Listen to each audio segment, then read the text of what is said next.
Thank U audience, अवां सभिनी जी महिरबानी जो मूंखे हिकिड़े गैर मुतलिक माण्हू खे अवां यादि कयो, सॾायो ऐं अहिड़ी शानात जे मौक़े ते मूंखे पंहिंजे विच में बर्दाश्त कयो। उन जे लाइ अवां सभिनी जी महिरबानी। अदी बख़्तावर जाम साकी मुंहिंजो दोस्त हो ऐं जाम साकीअ सां मुंहिंजी दोस्ती जेका हुई उहा जॾहिं आऊं ॿार होसि, अदीअ सकाफ़त जेॾो ॿार होसि, उन ई दौर में कामरेड जाम साकीअ खे मूं ॾिठो ऐं कामरेड जाम साकी मुंहिंजो हिकिड़ो क़िस्म जो आइडियल किरदारु थी वियो ऐं आऊं कोशिशि करे हू जॾहिं उमरकोट में ईंदो हो तॾहिं आऊं खीर विकिणंदो हुउसि ऐं कामरेड जाम साकी सां हथ मिलाइण में मूंखे वॾो फ़ख़्रु महसूसु थींदो हो ऐं चवंदो हो त आऊं पंहिंजे वक़्त जे वॾे माण्हूअ सां मिलियो आहियां। बहरहाल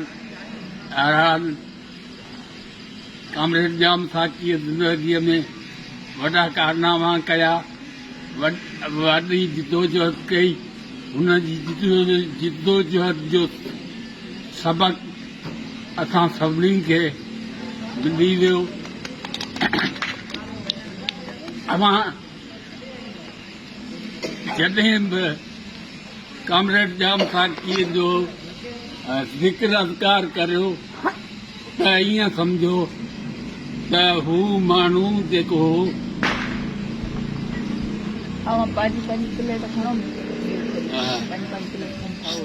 कामरेड जाम साकी जेको हो तमामु यूनिक किरदारु हो, हिकिड़ो निरालो न्यारो किरदारु हो ऐं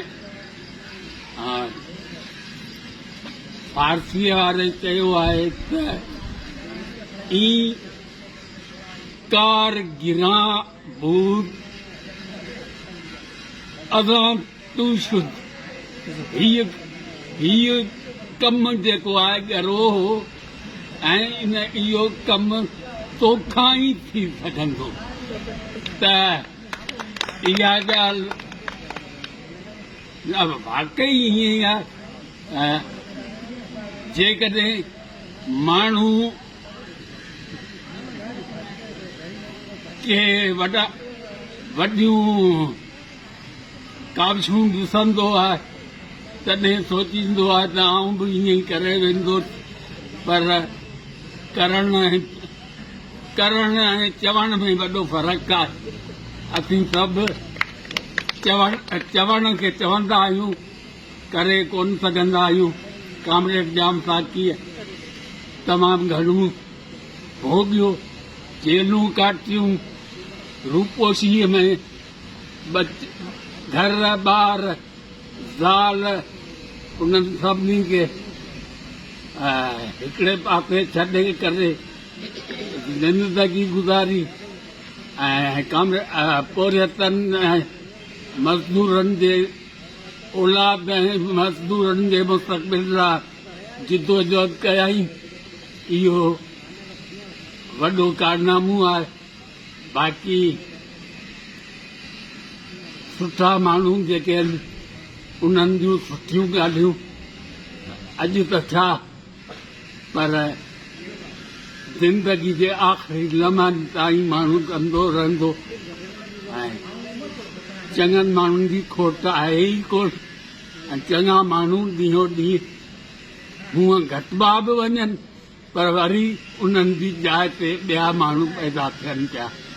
ऐं अवां सभिनी जी महिरबानी जो मूंखे हेॾी इज़त अफ़ज़ाई कई अथव। अवां सभिनी जी महिरबानी।